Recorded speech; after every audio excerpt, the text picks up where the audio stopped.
Guys അപ്പോൾ നമ്മളിപ്പോൾ ഉള്ളത് നമ്മുടെ സ്വന്തം കൊച്ചിയിലാണ് കേട്ടോ. അപ്പം നമ്മൾ വയനാട്ടിൽ നിന്ന് കൊച്ചിയിലേക്ക് ചാടിയിട്ടുണ്ട്. അപ്പം നമ്മൾ ഒരു ഡാൻസ് പ്രാക്ടീസും കാര്യങ്ങളൊക്കെ കഴിഞ്ഞിട്ട് ഇപ്പോൾ ഊണ് കഴിക്കാൻ വേണ്ടി കടയിലേക്ക് വന്നേക്കാണ് കേട്ടോ. അപ്പോൾ ഇന്ന് രാവിലെ മുതൽ പ്രാക്ടീസ് എന്ന് പറഞ്ഞാൽ പ്രാക്ടീസ് ആയിരുന്നു കേട്ടോ.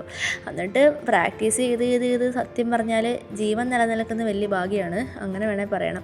അങ്ങനെ വിശന്ന് കുടൽ കറിഞ്ഞ് നമ്മളിതേ ശാപ്പാട് എന്ന് പറഞ്ഞ കടയിലേക്ക് വന്നിട്ടുണ്ട് കേട്ടോ. അപ്പോൾ ശാപ്പാടാണ് ശരിക്കും.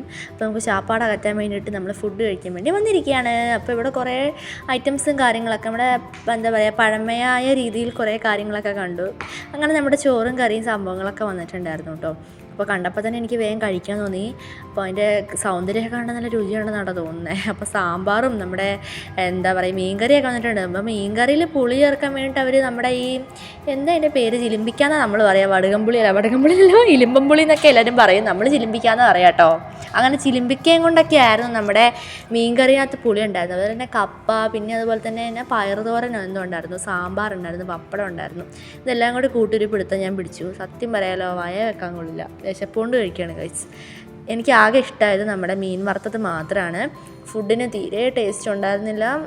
വിശപ്പ് കൊണ്ട് കഴിക്കാമെന്ന് മാത്രം പറയാം. എന്തോ ഒരു ചവറ് കഴിക്കുന്ന പോലെയാണ് എനിക്ക് തോന്നിയത്. എന്താ ഫുഡിനൊന്നൊരു ടേസ്റ്റ് ഉണ്ടായിരുന്നില്ല ഗൈസ്. അപ്പോൾ നമ്മൾ എന്തൊരു അഭിപ്രായമാണെങ്കിലും നമ്മൾ തുറന്ന് പറയണമല്ലോ. കാരണം എനിക്ക് പേഴ്സണലി തോന്നിയ കാര്യമാണ് ഞാൻ പറയുന്നത്. അപ്പോൾ അങ്ങനെ അവിടെ മോരും വെള്ളം വെച്ചിട്ടുണ്ടായിരുന്നു, അത് കുടിച്ചപ്പോൾ അതിലപ്പുറം അവസ്ഥ. അതിനാണ് ഉപ്പുമില്ല, ഒരു ഭണ്ടാരവും ഇല്ല. എനിക്കങ്ങനെ മൊത്തത്തിൽ കലി പിടിച്ചു. പക്ഷേ എന്ത് ചെയ്യാനാ, നമ്മളെല്ലാ സാഹചര്യം അഡ്ജസ്റ്റ് ചെയ്യണ്ടേ. അങ്ങനെ ലാസ്റ്റ് ഒരു ഗ്ലാസ് വെള്ളം കുടിക്കാത്ത വെള്ളം കുടിച്ചപ്പോൾ വെള്ളം എനിക്ക് ഭയങ്കര ഇഷ്ടമായി. കാരണം നമ്മുടെ കറുവപ്പട്ടേൻ്റെ വെള്ളമായിരുന്നു. അതുകൊണ്ട് എനിക്ക് വെള്ളത്തിനോട് നമ്മുടെ മീൻ വറുത്തതിനോട് ഭയങ്കര ഇഷ്ടമായിട്ടോ. പക്ഷേ ഫുഡിനൊന്നും വലിയ ടേസ്റ്റ് ഒന്നും ഉണ്ടായിരുന്നില്ല. അതെനിക്കൊരു വിഷമായി പോയി. എങ്കിലും ഞാൻ വിശപ്പുകൊണ്ട് കഴിക്കുകയാണ്.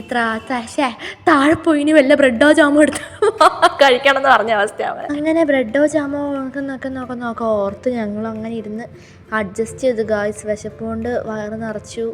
സത്യം പറയാലോ തീരെ ഇഷ്ടപ്പെട്ടിട്ടില്ല. അങ്ങനെ വാവാറ്റയും പൈങ്കിളിക്കും അഡ്ജസ്റ്റ് ചെയ്ത് എൻ്റെ അതേ അവസ്ഥയാണ് അവർക്കും. അപ്പോൾ എൻ്റെ ഇഷ്ടങ്ങളാണ് പൈങ്കിളിക്കും വാവാറ്റയ്ക്കും വന്നിട്ടുള്ളത് കേട്ടോ. അപ്പം എന്തോ ഞങ്ങൾ മൂന്നും എല്ലാ കാര്യത്തിലും ഒരേ ടേസ്റ്റാണ്. അങ്ങനെ ശാപ്പാട് എന്നുള്ള കടയിൽ നിന്ന് ഒരു ബിഗ് ശാപ്പാട് ചവറ് കഴിച്ചിട്ട് നമ്മൾ ഇറങ്ങിക്കഴിഞ്ഞിട്ടുണ്ട്. അങ്ങനെ നമ്മളിനി തിരിച്ച് നമ്മുടെ ഡാൻസ് ക്ലാസ്സിലേക്ക് നടക്കുകയാണ്. അപ്പം നമ്മുടെ എന്താ പറയുക കൊച്ചി മെട്രോയിൻ്റെ അടിക്ക് കൂടി ഞാനിത് എന്തൊക്കെയോ കോപ്രായങ്ങൾ കാണിച്ച് നടക്കുവാണ് കേട്ടോ. അപ്പോൾ വഴിയോരങ്ങളിൽ കൂടി നടക്കാൻ മേലാത്ത അവസ്ഥയാണ് എൻ്റെ ഗായ്സേ, ഒന്നും പറയണ്ട.